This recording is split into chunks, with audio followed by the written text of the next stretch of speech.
Welcome everyone to our Women in Sustainable Finance webinar, The Pathway to Shared Prosperity, First Nations and Sustainable Finance.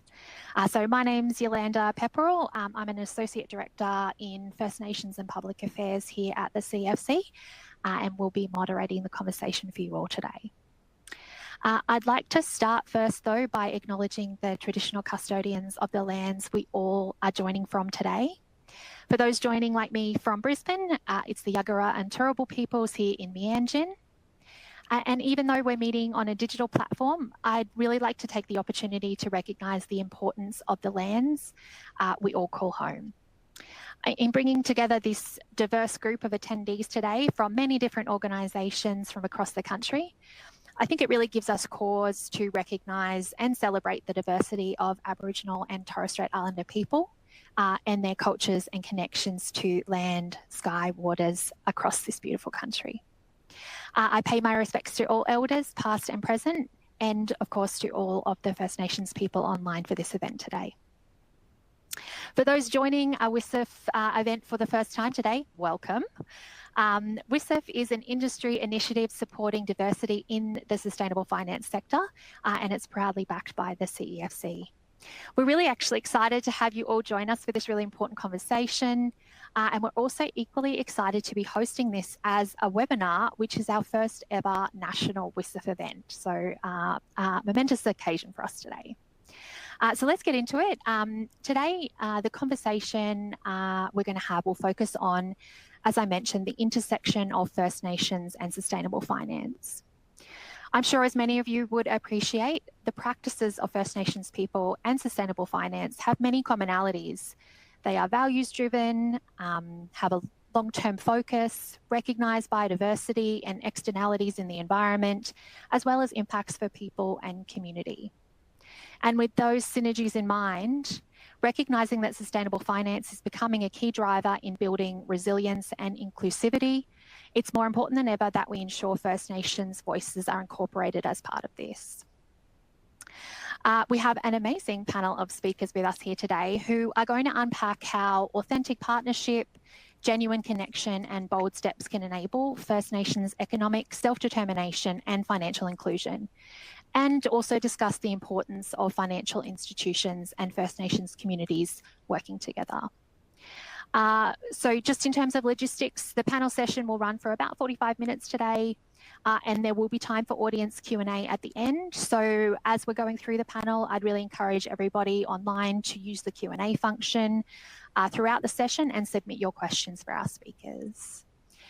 With that, I'd like to hand over to our wonderful event partner and co-host, First Nations Affairs, founder and managing director, Beck Blurton, Balladong woman and a powerhouse in governance, investment and First Nations leadership, and with a bio that's way too long to read, and you guys can see it on your screen anyway. She is going to lead the discussion today and briefly introduce you to our other speakers. Over to you, Beck. Wonderful. Thank you, Yolanda. And welcome everyone, and thank you for taking the time to listen in. Before we begin, let me set the scene with a brief snapshot of the current landscape. In Australia, the Indigenous estate covers nearly half the continent. It represents profound legal, cultural, environmental, and economic significance, but remains chronically underleveraged when it comes to investment, governance, and long-term planning. In my view, a structural blind spot in national prosperity. Globally, we are seeing increasing recognition of Indigenous rights and knowledge through frameworks like the United Nations Declaration of Rights of Indigenous Peoples, the Kunming-Montreal Global Biodiversity Framework, and the work of the Task Force on Inequalities and Social-Related Financial Disclosures. But translation into local practice, particularly within capital markets, remains slow and inconsistent. Here in Australia, the tide is turning. We are seeing a growing number of First Nations leaders and organisations stepping into governance roles, asserting sovereign capability and demanding structural reform. And First Nations governance becoming a necessary pillar of ESG strategy and impact investing. Today, we'll touch on what's possible when financial systems are redesigned to centre self-determination, and to explore what that means in practice, on country, in capital allocation, and across boardroom decisions. This session will be a discussion-style interview, and it is my privilege to introduce Tracy de Grassa, Chair of Balladong Aboriginal Corporation, and Celeste Ackley, Equity in Conservation Officer with the Nature Conservancy. Our first question. When you think about what sustainable finance could look like if it genuinely supported First Nations self-determination, what comes to mind? What would success actually look like on the ground? Celeste, we'll start with you. Hi everyone, thank you. From the get-go that this information and the answers to the questions that will be in this webinar, I have consulted with people that I work with because I am not an expert. And I think that it's sort of telling because many Indigenous people are not experts in finance. I think at the moment, 1% of Indigenous people work in finance across Australia. So this is me getting as much information as I can and consulting on all of this. And I think the first thing that I'd say when it comes to what it would look like, I think we need to talk about the fact that there is a deep disconnect with finance and the fact that, sustainable finance often revolves around short-term returns, carbon metrics and compliance with Western environmental standards. And this is a key issue because sustainable finance is not as holistic as it should be, which is somewhat ironic when we, a lot of us who do work in sustainability or have worked in sustainability focus on SDG goals, which are meant to be holistic with a systems thinking approach. And Indigenous people in Australia and also globally think holistically. And if it was to be successful, it would be more holistic. I love the word holistic. You're going to hear that a lot. Indigenous people often have consideration for intergenerational care, cultural knowledge, economic sovereignty, and country all being interconnected. And if this was harnessed, the results would be absolutely tremendous. As Beck has stated, the Australian continent is Indigenous. It is 100% Indigenous, but at the moment it's looking at over 50% of the Australian continent is within Indigenous rights. And there's a legal standing there, but the participation decision-making from Indigenous nations is really minimal. And that's due to the Western constructs that continue to govern conservation and finance. But if there was a success in this and there was a sustainable finance way that could, generally support Indigenous people's self-determination, it would look like liberation. It would look like culture, people and country are healing. The self-determination and cultural continuity would happen. One of the things that I have found from the conversations I have with people that I work with is one of the ways that could be done is through the project finance with permanence, or a PFP. So I'm going to refer to it as a PFP from now on. And this model exemplifies the way that you can have long-term intergenerational capital that's permanent. There's examples of this. In Mongolia, there's the Eternal Mongolia project, which offers permanent finance structures that provide reliable capital for communities to manage vast landscapes based on their own values and governance. And another example of this is the Great Bear Sea PFP in Canada, which is led by 17 First Nations people, or First Nations groups, and it's backed by long-term financing. And this project itself, from 2008 to 2022, when it was a Great Bear Rainforest PFP, this is what this the Great Bear Sea project is building from. It created 1,250 new jobs. It also saw 754 of those being full-time equivalent, with 962 of those jobs being held by a First Nation community. So this type of work, if there was permanence in the way that we look at finance, if we also included the fact that there is the cultural components, the values of culture, the way that we see it, and also looking beyond conservation as well.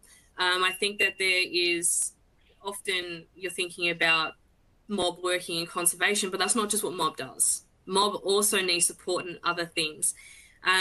They've got other projects and plans that will help them have economic continuance throughout their communities. The other thing that I've also come across is that because obviously the Western construct, a lot of Indigenous people have been excluded from wealth generation, and that is a structural failure. So with something like a PFP, which there is examples of this working, there could be real gains for mob and community.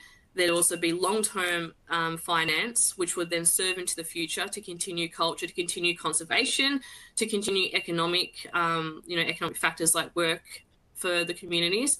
But it also will continue to keep culture and community alive for the long term. So that is one of the things that we've looked at. TNC does support that. So the Nature Conservancy where I work does support that.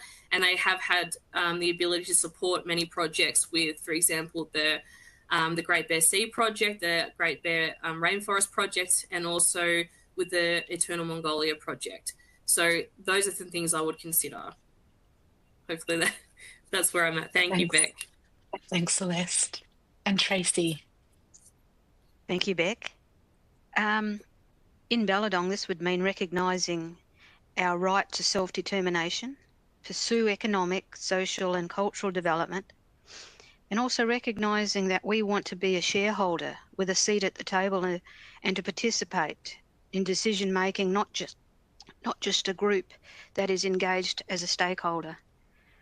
Recognising that our culture is the oldest surviving culture, is important and needs to be protected, and that Balladong deserve equal rights and non-discrimination with regards to access to opportunities and funding.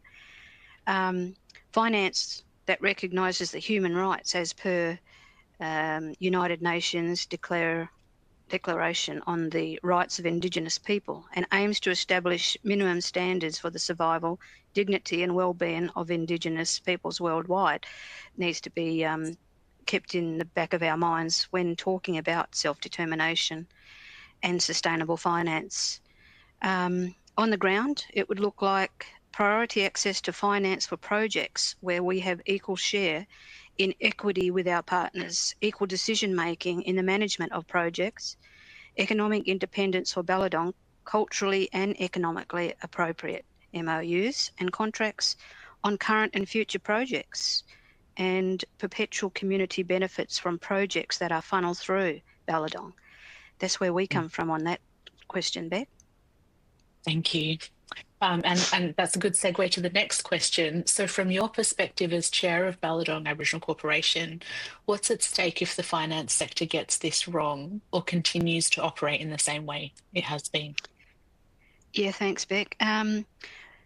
Well, to me, more of the same old, with no improvement in our lives. And the traditional owners of the land, I'm just going to give you an example where projects are occurring.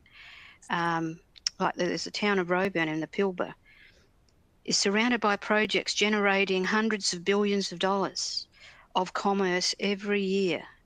And people up there from that country have nothing, no jobs, and are suffering. Nyungas are starting off with nothing.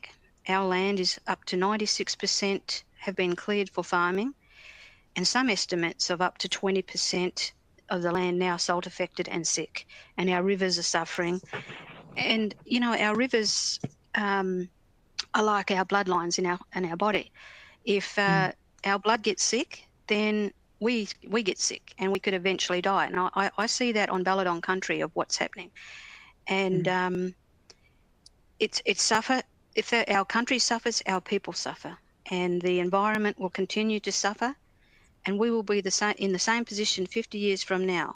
And closing the gap will be no closer, and that is really dragging its feet, closing the gap. You know, things need to change, and finance is the enabler of all bad activities, but can also be the enabler of all good activities, I believe. Yeah, that's great. Thank you. Celeste, you're working in one of the few global organisations that truly partners with First Nations groups on country. What are some of the disconnects you see between sustainable finance ambitions and what communities actually want or need? Thanks, Beck. What I said before, one of the clearest disconnects I see is that sustainable finance is built on the Western economic assumptions. So they often fail to understand the depth and the breadth of First Nations metrics and market returns, while communities are grounded in time, trust, and intergenerational responsibility. So I work across spaces where mob are already thinking deeply, and they always have, not just about emissions or reductions or biodiversity outcomes, but how to care for country in a way that honours ancestors and provides for future generations. And that kind of thing, it just doesn't fit neatly into a quarterly reporting cycle or, a carbon offset tick box situation. So what the disconnects that I've sort of come across and what my team have also raised with me is the short-term finance versus the long-term cultural stewardship. So sustainable finance often operates on project funding cycles, annual reviews, or time-limited offsets. But mob are thinking in seasonal cycles. They're thinking about generational responsibilities, and they're also thinking about continuing culture. So that doesn't always fit with finance. There's also top-down targets versus self-determined priorities. So many sustainable finance mechanisms come with externally defined goals, which again is like emissions reductions and biodiversity metrics and renewable energy transitions. And these may align with mob's values, but they often miss the point when they're imposed about deep cultural consultation. And I think that consultation is extremely important for anything and everything when it comes to projects.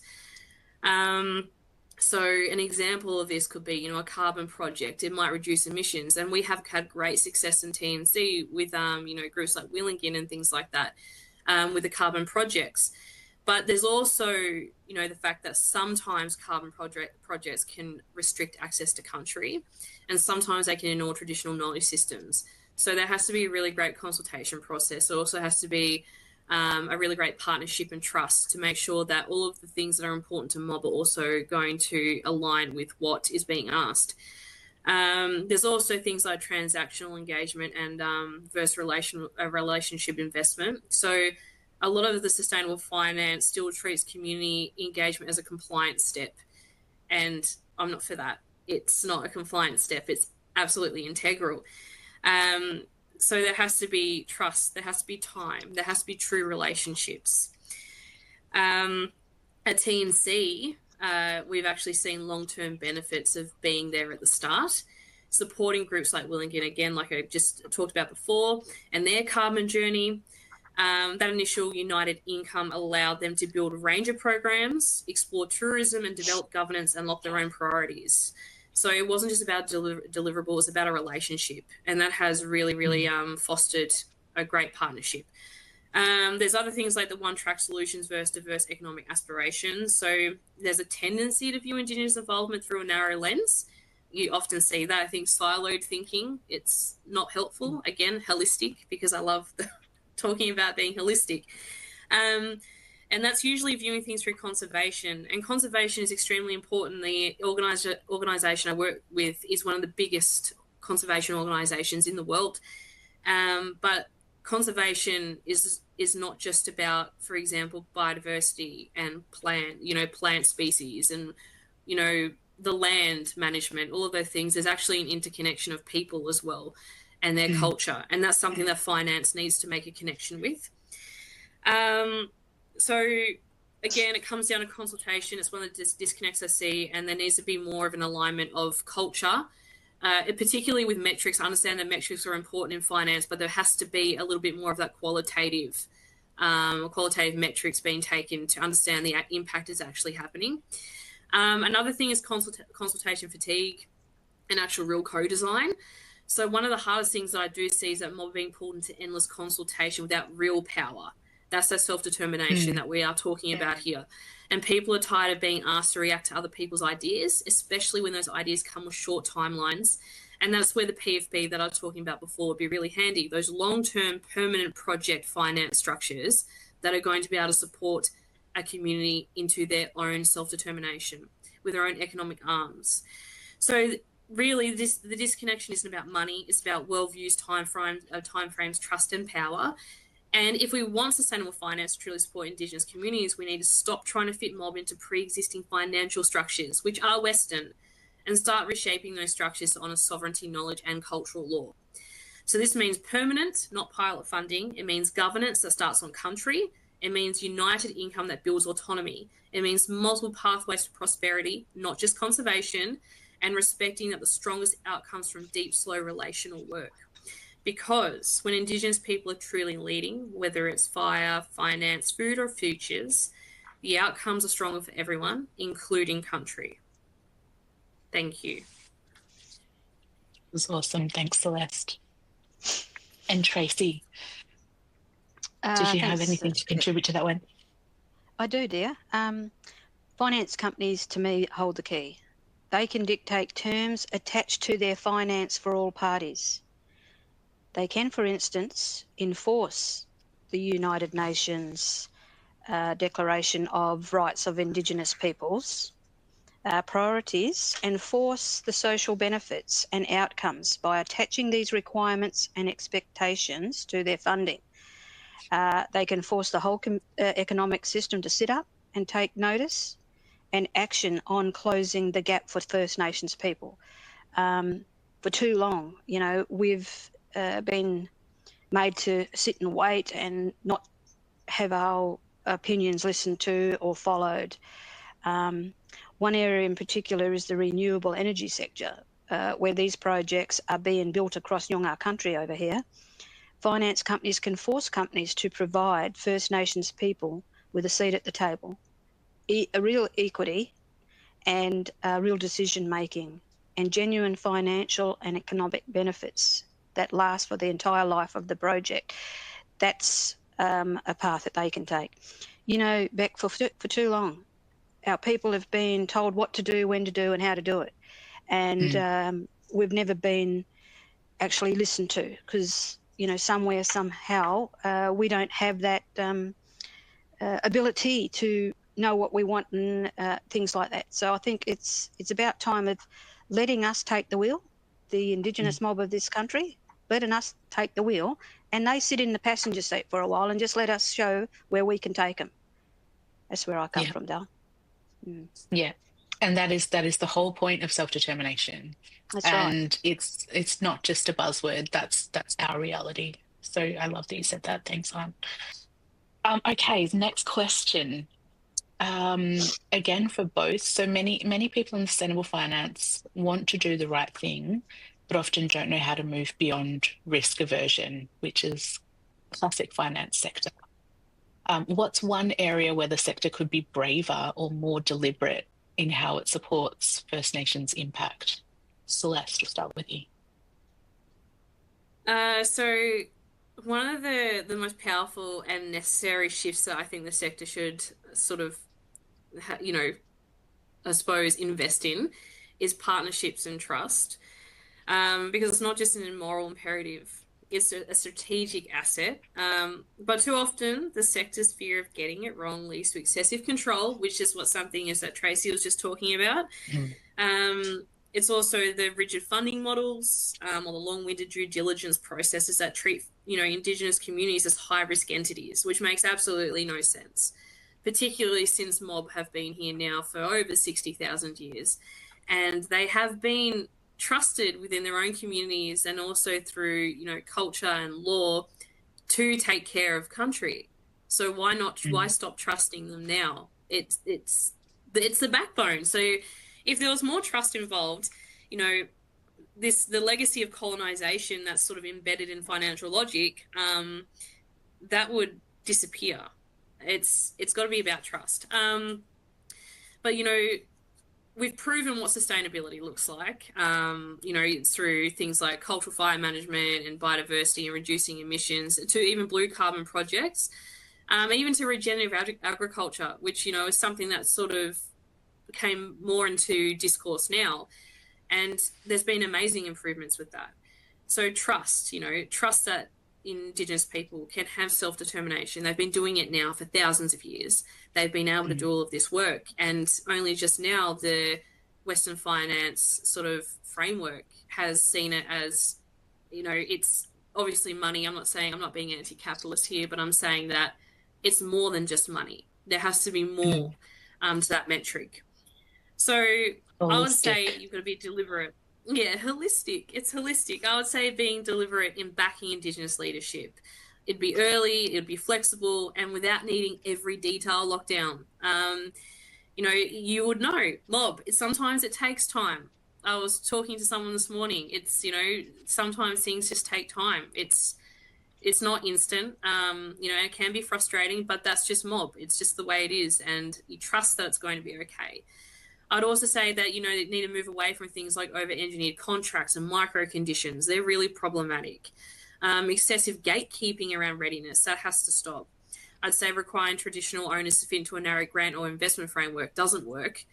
And moving forward, I'd say united long-term capital, like the PFPs I've been talking about. There has to, PFPs have traditionally been happening in what is considered obviously a developing world. But the thing is that, again, that I could go on about this forever, but the notion of developing, it doesn't fit across, the broad term of that doesn't fit into those tiny little sort of systems that actually can mean something different. So, for example, why can't Indigenous people in Australia have access to PFPs, even if it is coined for developing? Mob have always been developed, but that's why the term using developing countries for that type of thing like a PFP is problematic. There's also things, what I think it should do is also do first run funding to kickstart community-led projects before external metrics are met. So not worrying about those metrics and just continuing to go on. I'd also say letting communities define success in their own terms. Again, that self-determination. They should be able to culturally, socially and ecologically say, this is what we want, this is what we need. And if they get it wrong, the bigger risk here is that you're losing knowledge systems that have kept country healthy for 60,000 plus years, like we've just spoken about. You're missing the opportunity to build economics that are regenerative, relational and rooted in place. And you're also missing an opportunity to continue to design climate solutions that actually include people who are best placed to deliver them. We all know that Indigenous people, and especially women, are more prevalent to the disaster of climate. They feel it more than others do. So let them take the reins and let them have more control. It doesn't need again, those metrics. Those metrics can be problematic. So being brave, like I said, it's backing vision before viability. It's co-designing structures of mob at the table from day one. Don't just create the project and then say, hey, we've got this project for you. Go and consult first.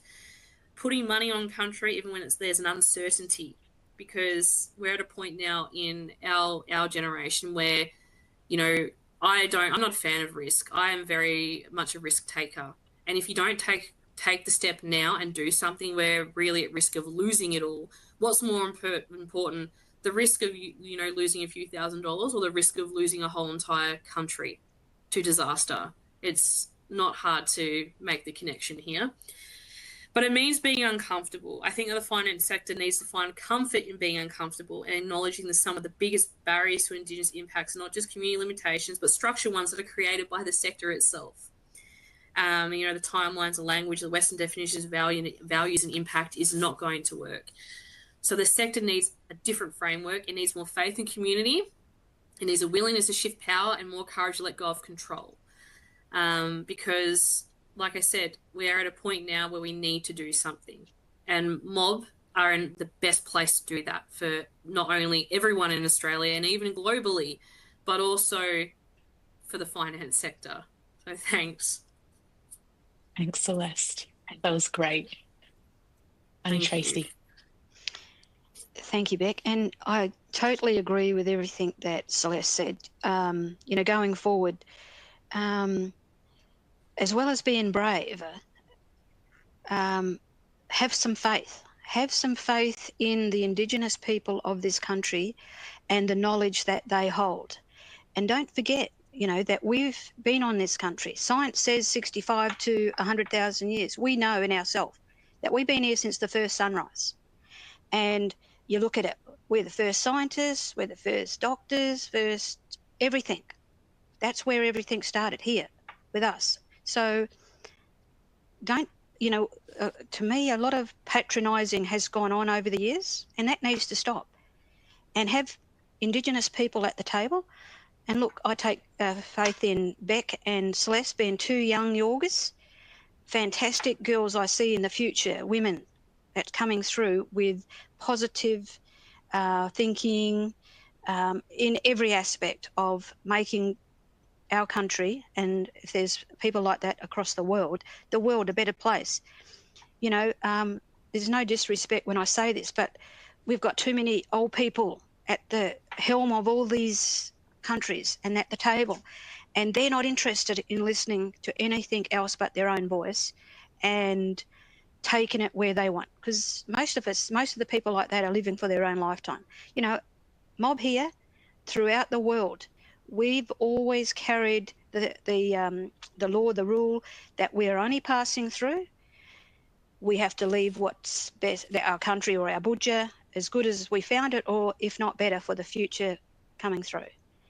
And being financially and sustainable okay, I take that to be the holistic realisation that we need to continue to be pushing for a better future. You know, we can't keep burning coal and thinking, yeah, that's what we've got to do, because our world is suffering. And if she dies, we all die. So we need to start helping her do the right thing for our own well-being, the human race. And, you know, there's an old saying that a North American Indian, I think he was a Canadian Indian, but anyway, he said, First Nations fellow, he said, you know, only when the last rivers dries up, or the last fish has been caught and the last tree has been felled, will humans realise we can't eat money. So when we're talking about sustainable finance, it is not only just in money. It's about everything that goes with keeping us well. We look after our earth, we look after our budget. Well, in turn, she will look after us. Thanks, Beck. Thank you. Yeah, that's... if I could add to that, to both of you, you know, if there's anyone in this country that understands responsibility, it's First Nations people. It's our duty, our obligations, our responsibilities to one another, to country, whether we're resourced to or not. We have a responsibility. We have to show up for our families, for our people. We have to show up for our country, whether we're being funded to or not. And I think, you know, that's part of that disconnect as well. So great segue into our final question, and that is, there are many here today working in impact investing, in corporate sustainability, in ESG, in government roles. What's one way they can use their influence to help shift capital toward outcomes that actually serve First Nations people and country? Celeste, back to you. So with this one, I thought about this a lot. And I think it's an accumulation of everything I've just spoken about. What I think should be happening is, I think that those that do work in those spaces, I think they need to get out on country. I think they need to go and talk to mob, and they need to, you know, inform themselves. And there's the opportunity to do that, to learn from mob and hear their stories. Storytelling is so important. It's so important, you know, within culture, and it's been important to the whole human race since the beginning of time. And having those conversations and truly getting to understand, you know, the connection that Indigenous people have across Australia with their country, you're going to, I mean, I hope, sort of, you know, start having some faith and trust in the process. But it all comes down to education, but you need to have a connection. It's all well and good sort of sitting in an office and talking about Indigenous people and talking about what projects to fund and how they fit within a box and what metric they will. And this is, you know, whether there's some type of guide they're using that sort of drilling down the projects that will be more beneficial. But at some point that will have to stop, because as we've said, there won't be anything left for you to make money from. There won't be anything. And I understand that that's just the nature of finance, and I'm not going to sit here and say, you know, we shouldn't be, you know, we shouldn't be for capitalism or whatever it is. I see those conversations a lot with Indigenous, you know, people speaking about these issues. We're trying not to say that. We're not trying to say there's something inherently wrong with the Western constructs or finance. But what we are saying is there needs to be some added things incorporated in that, a little bit more of a people understanding, a bit more of a storytelling and a cultural understanding, and that connection, because once it's gone, it is gone. And I think that even for a starter, there needs to be some type of, you know, audit or strategy on how you do incorporate those things. There's been conversations lately of things like a Mother Earth loan.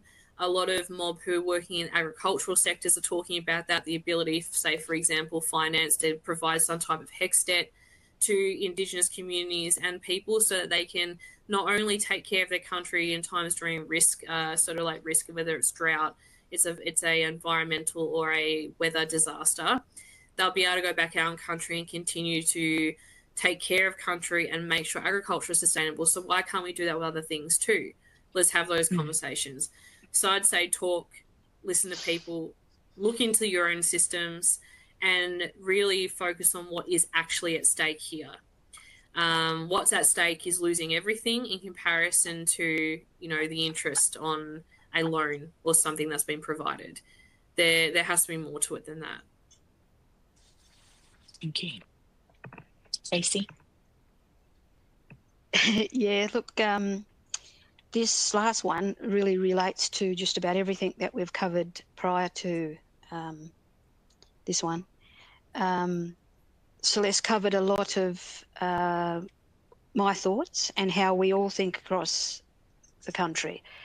And I think just to stop being gatekeepers and have trust and faith that we do know things that we are doing. We do know what the country needs. We've been here forever, so let's share it. Walk together as one mob, one nation. We're supposed to be one nation, but we're still divided, and that division has got to be closed. Now, on my perspective we're on Balladong here, I find that we've been trying to pass the olive branch out there all the time, and each time it either gets knocked out of our hand or a door gets shut, So I think that behaviour has got to turn that self around and understand that we all need each other to survive here, and we've got to come together as one to benefit everything and everyone. And this is a worldwide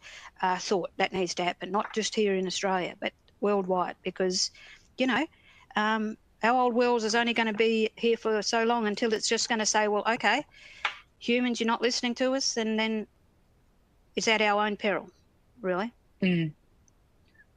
Yeah. Yeah. But... Thank you. I think to add to that as well, I'll chime in for a little bit on this question.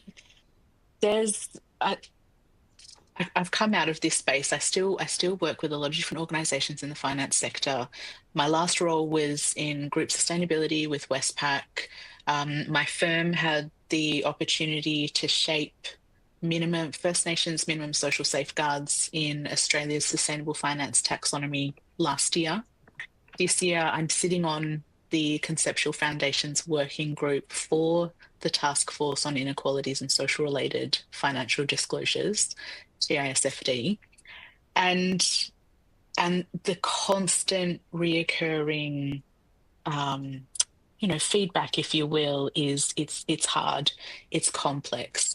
Yes, it is, but this landscape is constantly evolving, and I think we have, from a systems level, a lot of outdated policies and processes and procedures and standards. And I think to another point, when you don't understand things, yes, they're very hard. And so my advice would be, if it was to be, general advice at the moment, is understand, is learn. Something like UNDRIP, the United Nations Declaration of Rights of Indigenous People. It's the most comprehensive standard out there. It took, I believe it was 20 years to develop as a framework. It unpacks a range of principles that very much apply to us every day as First Nations people. Self-determination.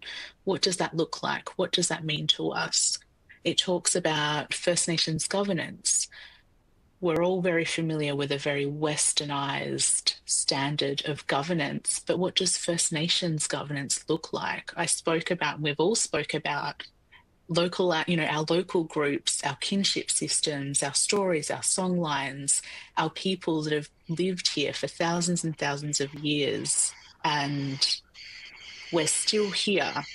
And so what does it look like to understand that and then apply it in an institutional, operations in your BAU? What does it look like to operationalize some of those understandings and standards and co-design with local First Nations where your organisations operate. So my little 5 cents in this question would be understand, seek to understand, especially where you're locally operating. I think blanket approaches don't work. If anything, they cause more drama and issues than what they're intended to. So what does co-partnership or co-design look like with local First Nations groups where your organisations operate? I think that's for both of you, and we're coming to a close before we go into question and answer. Was there anything else, Celeste or Tracy, that you wanted to add? No, I think I've definitely covered it off. I've covered off my thoughts and, you know, the work that my team have been involved in and where they see the future. And I think I would love to see, like I said, I think, well, final thoughts is please, those that do work in the financial sector, I would love for you to look into PFPs and how they've worked across in other, like Mongolia and Canada, and how that could be replicated here in Australia, because it's really important work. But yeah, thank you though. So thank you for having us here. I appreciate it. Thank you, Beck. My final thoughts would be just to really think hard and give some really serious thought about what the mob and Indigenous people of this country can offer. You know, I think there's a bit of, what do you call it? I don't like to use the word scared here, scariness or something, that we might know a bit more than, you know, the Western side of what's been ruled here. But hello, you know, we've been here for a long time, so we must know something, eh? Because otherwise we would have been wiped out when the dinosaurs were here or whenever it was. So, yeah, just have a bit of faith and ask one of us, someone to come to the table, put us at the table when we're making policies, when we're talking about what can we do to improve our sustainability and look after Mother Earth. Because, you know, she's all we got. And the money, I'll just say this because this has been driving me mad. The money that certain people have been spending on going up to space, looking at Mars, because thinking, oh, yeah, we've got to put humans on Mars. Now, all that money can be used for really good projects and sustainability, caring for Mother Earth down here. This is where we are. Look after this planet first before we worry about looking out into space where we can go, because the only people that be going up there is the fellas with the money. The people that care for this country will still be left here. So, and that might be a good thing anyway, just in passing saying, yeah. But thanks, Celeste. Thanks, Beck. It's been lovely yarning. Yeah. Yeah, you too. Thank you. Yolanda. So, yes. So we have some great questions coming in. I might start with maybe more sort of a practical question. And I think it really ties in nicely to Tracy's final thoughts there. But somebody in the audience wants to know, how do we engage with local communities to engage on conversations like this? Where do you actually start to take what you guys are saying on board and walk forward together? So is there any practical advice that you could share with, like, how do you start? You want? Yeah. I'll start. No, okay. You go. You go, Tracy. Oh. Thanks, Celeste. Well, look, I'm sure that wherever people are, there's Indigenous people in that community where they are. Just reach out, you know. Don't be scared. What do you think an Indigenous person is going to do if you walked up with a smile and said, hello, can I, you know, how you doing? Or just have a conversation. Start it off like that. But there seems to be a fear that we're like big bad wolves or something, you know, we're just going to jump out and say, don't talk to me or whatever, you know. But yeah, that's it. Just start off gentle, you know, and get to know the people. Look, we are solid fellows when you get to know us. And I've always said this to non-Indigenous people that I meet over this way, and they become friends. You make a friend of an Indigenous person, you've got a friend for life. And they won't walk past you when you're down and out on the street. They'll walk there, put their hand out and help you up off that street. So to me, that's the easiest way. Just gently say hello, smile, whatever. No, thank you, Tracy. Exactly what I was going to say. I will add, I'm sure a lot of us here are LinkedIn superstars and we're really good at networking and meeting people and chatting. What's the difference? You have 3 Indigenous people right here on this call. You can reach out, have a chat, network with us. It's the same. You're just networking. You're just going to reach out. Hey, who do you know in this? Love to have a chat. Want to have I don't know, a coffee? Do you want to go for a walk? I don't know, whatever it is. An email is fine. Just reach out. It's that's how everyone else does it. I mean, I like to think I'm a LinkedIn superstar, and that is how I do it. That's how I meet everyone. So it's easy. I love it. I think understanding your why as well, like why are you wanting to reach out to Mob? I think as a courtesy, like both Tracy and Celeste said, if your business is operating on a particular country, then yes, absolutely reach out to the local Mob. I think that's the least you can do. Understand their aspirations for their people, their land. Is there opportunity to partner with each other and support each other? I think that would be your first point.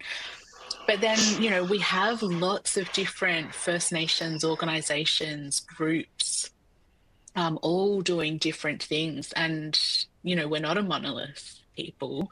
We are all very different. We all come from different capabilities, capacities, built environments, unbuilt environments. And I think for those Mob that are still on country, operating out of their ACOs, there is so much opportunity to partner in different things and support one another and look for those opportunities on where you can collaborate and complement each other and what does that look like. So, yeah. Great point. Love that. Another question, maybe I think it builds nicely on the question that you guys have just answered. Obviously, when it comes to financial professionals looking at finance for projects on country, we've sort of just talked about connecting with Mob that are local to the work or the project, but also conscious of the sort of very valid point that Celeste made before about sort of over consultation and things like that. Is there any advice you would give on how to do that without causing more frustration, without, that whole over consultation piece? Like any suggestions for those who are engaged and who want to sort of know more and engage better with communities on sort of how to do it in a way that is, culturally appropriate, but also mindful of the other kind of consultation that you might have with other parties?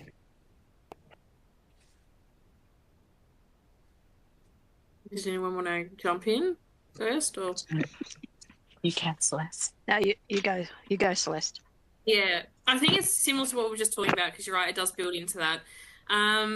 When you're making relationships with Indigenous people and through the multiple ways that we've just spoken about, and also what Beck added into the conversation, building that trust and talking to people, like, it's one of the things I think is interesting is that people who don't often get to communicate or engage with Indigenous people, they think that there's a really special, overcomplicated way to do it.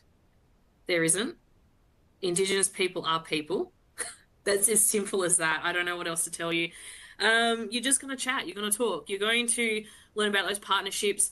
I mean, Google is a great resource if you're trying to find certain things and certain people to get into contact with on certain projects or things in your own area, your own country, wherever you may be right now. But there is no sort of special way to do it. And then when it comes to sort of the consultation fatigue, it becomes tiring if it's the same repetitive consultation. There still needs to be, it's like if you're having a conversation with a friend. You're not going in and you're repeating the same questions over and over and over and over again. You're building on your relationship and you're building on your trust and you're getting to know one another and you're talking about different things. That's where the fatigue comes in. And the fatigue, I think there's also the I think just being wary. I think being wary of privilege. I'm not saying that there is a complicated way to address or consult Indigenous people. What I am saying, though, is that there is the ability to sort of check your own privilege. Because, and the reason why I'm saying that is because there is a lot of Indigenous people who don't even have access to their own country. They don't have access to community and things like that. But you often see people who are non-Indigenous having access to those things and being able to readily do so. So just being conscious of that and checking your privilege and checking, where you're coming from, the conversation you're having. Like Beck said, what is your why? Why are you having this conversation? And you're talking to a normal person. You're just talking to a person. That's what I would say. We have got a couple more questions coming through, so maybe if I ask some more and I'll sort of throw them around to the panelists.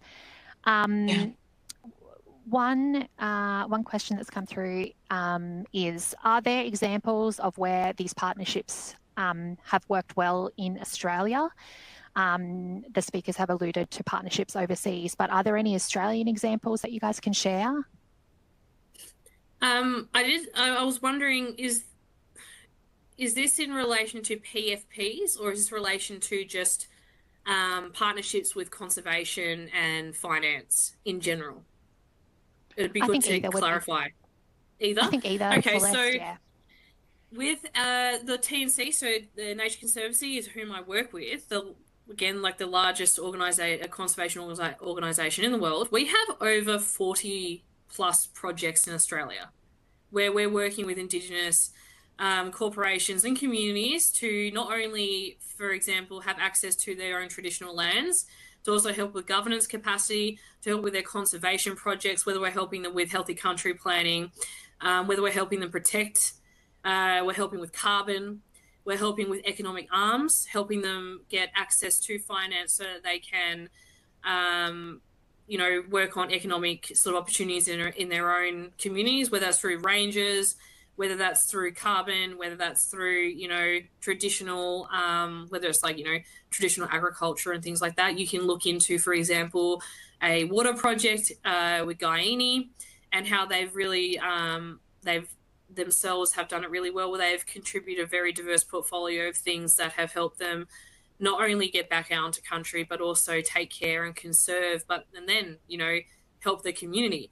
There is plenty of examples of partnerships in Australia where people are doing exactly this. We're not the only people doing this. You can look at Bush Heritage. You can look at, multiple other conservation organisations who have partnerships with Indigenous people who are setting the stage of how there is self-determination once, a philanthropist or someone has donated money and has helped Indigenous people get access to those lands. There's plenty of examples. I hope that helps from my end. Yeah, there are quite a few examples, and I think just to be depends who you ask. When you say worked well, it depends who you ask. Like with anything, there's always your opportunities to do better, but for ACOs, for Aboriginal community controlled organisations partnering with industry, there's plenty across Australia who, in all different capacities, whether it's through, equity in a major project, whether it's through secondments, a program like Jarwin, who partner between ACOs and industry and support small community organisations with subject matter experts from big industry to help grow different parts of the business. And then you've got things with local councils. City of Fremantle, for example, are really big on supporting First Nations self-determination, and obviously they spearheaded changing the date with Australia Day. They've been on a big truth-telling process as well. So I think it always comes down to the detail. It's your why. It's, and creating all of those mechanisms and feedback loops to make sure that you're constantly supporting a healthy relationship, healthy partnership. Yeah. Thanks. Can I just quickly add, those partnerships that we're discussing in Australia aren't backed by PFPs. That's not in Australia.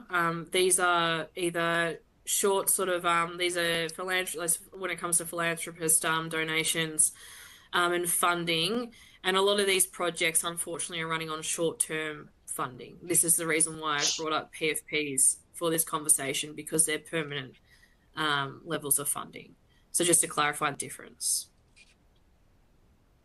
Thanks, Celeste. And someone's put in the chat that they are very keen to learn more about PFPs and are going to explore that from a banking perspective. So that's great to hear. Amazing.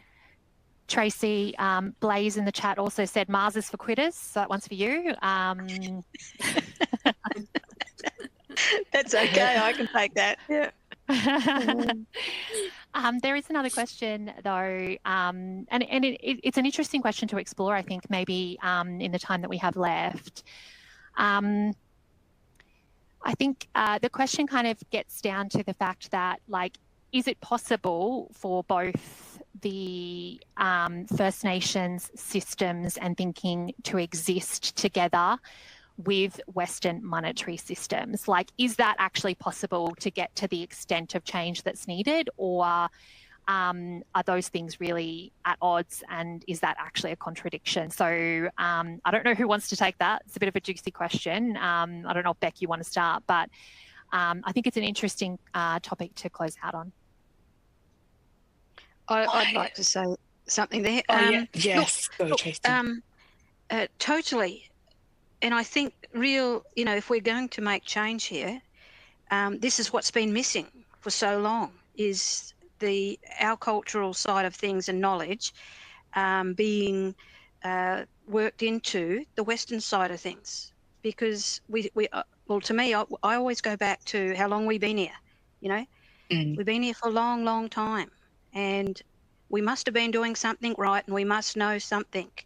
So for the betterment of everyone and the world, reach out to the Indigenous people. They have knowledge, and they're not going to walk around and just go, hey, does anyone want to hear what I got to say about, how we can fix things? No, they're not going to do that. They want to be encouraged to sit down, and once you open that door to listening and sitting down and taking notice, I don't reckon we got a chance of looking backwards. We just go forward, and we'll have a beautiful, healthy world. Perfect. I just wanted to add also that there is in science and conservation, you've got two-way knowledge, right? Where this is where Western science and conservation intersects with Indigenous thinking. We can use the same framework with this. I think we're sort of forgetting that Indigenous people, again, because we been here for thousands of years, there was some type of monetary system at some point. It was trade. There's massive trade routes across Australia. It's not because there wasn't any type of transfer of items and seeds, plenty of seeds and things like that over time. So it's not like it's completely distinct. It doesn't exist at all within society. So what we would sort of suggest is we look into two-way knowledge connection and how we make those connections. And, it's about we're being reciprocal. It's every culture across the world has some type of level of being reciprocal. We can do the same. So I'd suggest, looking into two-way knowledge and how we can use that framework. Hopefully that sort of makes sense. And thank you so much, Tracy, because you're correct. It's a really great conversation to have. I think when you think about the two systems existing, can they exist together? Well, they have been. It's just that one has a reputation for excluding the other. And so I think a good system evolves and moves within the environment that it is in. And I think particularly in Australia, given this push for sustainability, for climate action, given the state of social issues and, the ambiguity, the uncertainty that we live in, unprecedented times seems to be the words of the hour.